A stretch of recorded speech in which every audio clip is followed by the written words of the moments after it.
Ubisoft says you cannot complain, it shut down the crew because you never actually owned it, and you weren't deceived by the lack of an offline version to access a decade-old, discontinued video game. The crew players received the benefit of their bargain and cannot complain now that they were deceived, Ubisoft argues. So this is some information that I had seen in regards to the Ubisoft lawsuit in regards to the crew.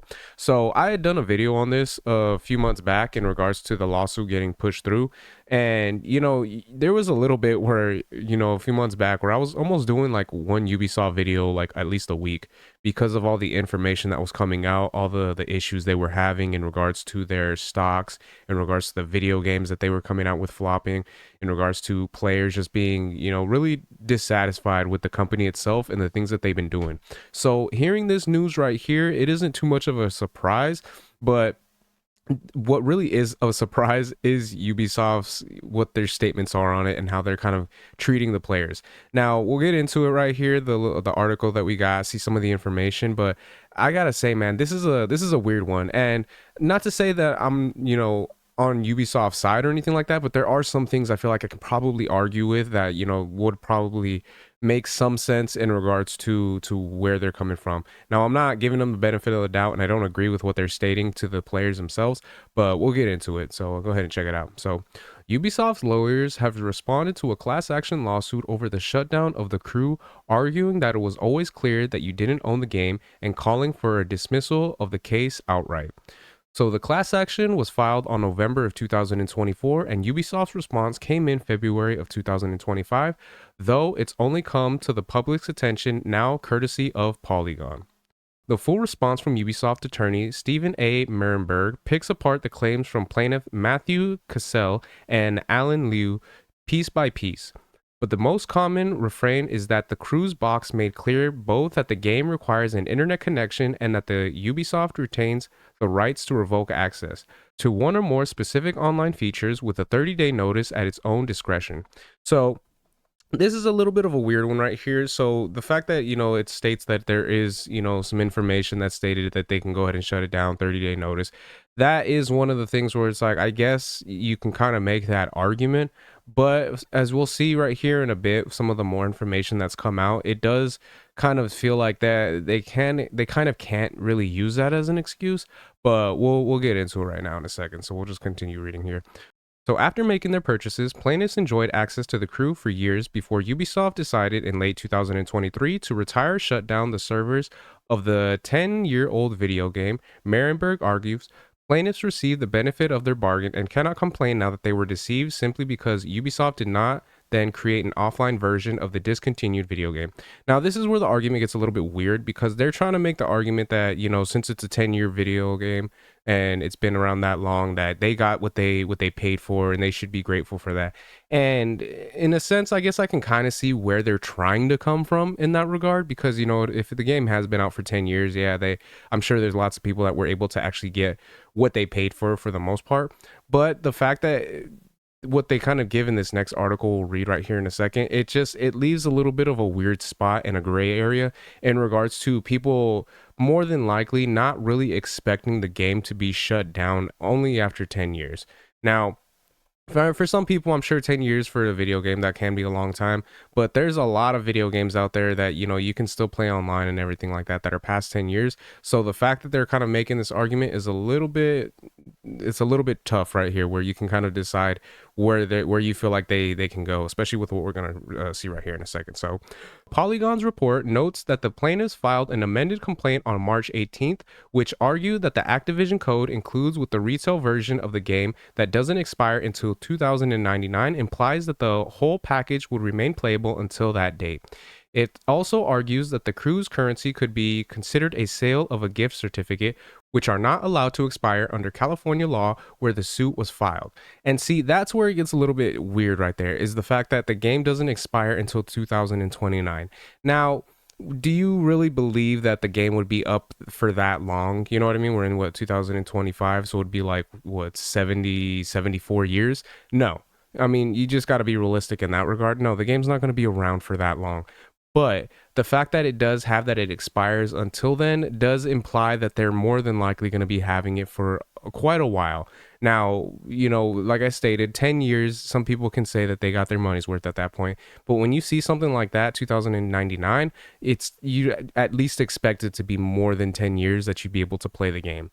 And of course, with the currency that they have considered, if at that point it's really into the hands of the individuals in California, because especially considering that that's not something that's probably a law in every state. If they do decide to use kind of a sale of a gift certificate kind of a thing, that's really going to depend on the judges and where they decide to go in that regard. So who knows at that one, that's where it gets a little bit weird. So which side of the argument has merit here will ultimately be decided by a judge. And if Ubisoft has its way, it'll be dismissed before it can actually go to trial. Marienberg concludes that the plaintiff's dissatisfaction with being unable to access a decade-old discontinued video game is not sufficient basis upon which to file a putative class action complaint. And I don't know, man. That's where I'm kind of like, no, I don't agree with them in that regard, because they keep going to the fact that it's a decade old video game. And at that point, I feel like that shouldn't necessarily matter in that regard. The fact of the matter is that you guys had stated that it will expire in 2099. So you can't state that, oh, it's going to damn near be what, like, because it's 10 years old. So we're 2015. So 84 years it's going to be available, and then after 10 be like, no, well, you guys got what you wanted and you guys were able to have your fun with the game for at least 10 years, so that should be enough. It's like, no, you guys stated this, at least, you know what I mean? If the date for the expiration would have been a little bit closer to, let's say, like 2030, 2040, then you could make the argument, well, it's like it's been 10 years and unfortunately we just can't keep it open. It was going to stay open for another, what, like 10, 15 years kind of a thing, and we're deciding to shut it down early. But the fact that they have it for so far ahead in, you know what I mean, in our timeline, that's going to be one of those things where it's going to be like, yeah, you guys kind of made it seem as though it would be around for a while, so this is kind of on you guys. So this is where it gets a little bit weird. So it's worth explicitly noting that the case is unrelated to the ongoing Stop Killing Games campaign, a broader consumer rights effort inspired by the crew's shutdown. That group is attempting to create laws that would force publishers to patch otherwise online-only games so that the end users can continue playing them after they're no longer being supported, whether through offline modes or support for customer servers.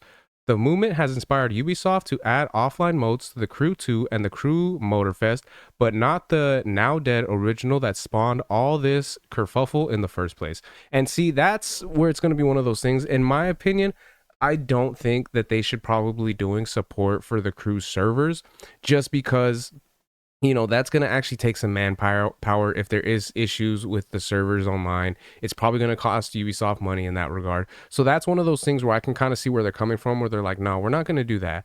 But at the very least, an offline mode should be done. Now, obviously, like it states here, they did it with the Crew 2 and the Crew Motorfest. So, you know what I mean? That's kind of what they could have done there. But this is where it gets into like a weird place, because of the fact that, if they had players purchase this and they kind of gave them, what seemed like a longer deadline, I feel like at the very least, they probably could have at least given an online mode where you can kind of pretty much do everything you would be able to do online, but just kind of change it up so it was something that they can at least do with, as players would be able to play as on their own. Now, I'm not a developer for video games or anything like that, so I don't know what that would entail exactly, how much work would have to be put in to kind of make that happen. If it would be one of those situations where it would be kind of a little bit more that they'd be paying for just to kind of make that a possibility, I can see why they would just shut down the servers altogether as opposed to trying to do something like that. But I don't know, man. It gets into a weird place, especially like I said, because of the fact that the expiration was stated in 2099. So that's where I feel like it's going to get a little bit weird and a little bit of a gray area, as well as the whole issue with the currency and being able to use the sales of a gift certificate and stuff like that. So who knows? Like it stated, it's up to the judge at this point, but this is just a little bit weird. And yeah, like I said, there's some areas where I can, you know what I mean? As much as I don't like Ubisoft and I think they're a piece of shit company, there are some areas where I can kind of see where they're coming from in that regard. But at the same time, overall, I think I'm going to have to go in favor of the individual suing them, because of the fact that they decided to kind of give that kind of hope, so to speak, that it would be able to be a game that would be able to be played for a very long time, more than 10 years. So it's a weird one, man. It's a weird one, and I'm interested to just kind of see if we get any further information for this. So yeah, because like I stated, I did a video on this originally when this was announced that this lawsuit was happening, but we hadn't heard anything until now. So this is kind of a weird situation to hear, and I'm kind of curious as to what's going to happen, if we're going to get any more information in regards to where this is going to go as far as the trial goes. So yeah, it's gonna be an interesting one, man. So those are my thoughts on that. Let me know what you guys think in the comment section. If you guys could like, share, subscribe, all that good stuff. If you guys have been watching this long, I really appreciate it. It means a lot. And yeah, until next time, Harmonic out. Peace.